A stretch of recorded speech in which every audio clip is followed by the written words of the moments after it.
She appears to be in the upper class, a wealthy woman from a wealthy family, but we don't know who the family is or who they were. And she appears to be young, in her early 20s, and we can guess that based on the fact that she's not wearing any jewelry, she's not adorned, and she also has her hair up in such a way that reflects the trends of the time of people her age at the time, or people who would be in. So who the painter was remains somewhat of a mystery. It's one of the interesting things about this painting. It is signed J.W., but if we go through the entire catalog of 19th century painters, any number of them could have been J.W. We are just not sure who this J.W. was. And we can place it inside the 19th century because there are some influences of both classical and academic painting, but also some signs of Impressionism and some influences of Impressionism.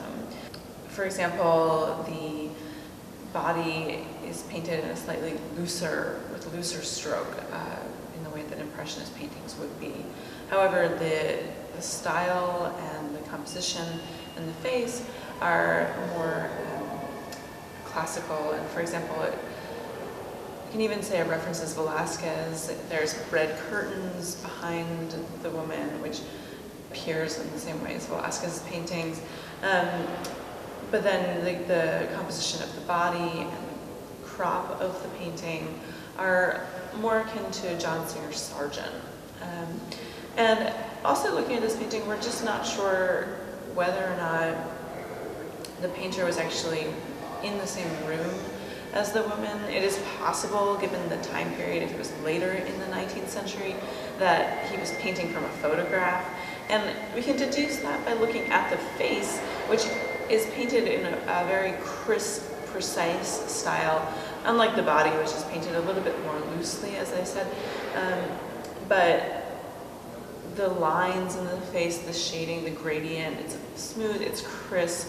That is also more of a classical style.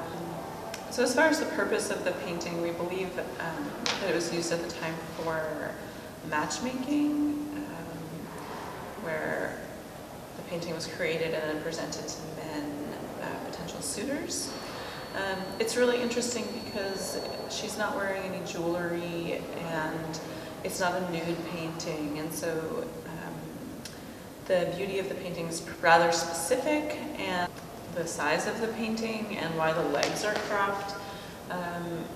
We would guess that it was for practical reasons, really, that it was just a matter of creating a painting that was a smaller size, that was more easily transportable, or that was for a specific area or a specific space. It could have been a compositional choice, but we guess that it's more of a practical choice. So in preparation for the next summer's exhibition on historical portraiture, we're trying to restore the painting to its original splendor. Obviously, there were some damages that occurred while it was in possession of the Nazis. And so, in order to properly restore it and preserve it and conserve it, we need to make sure we understand when it was painted, who painted it, what materials were used. So we're just getting to the bottom of all those questions now.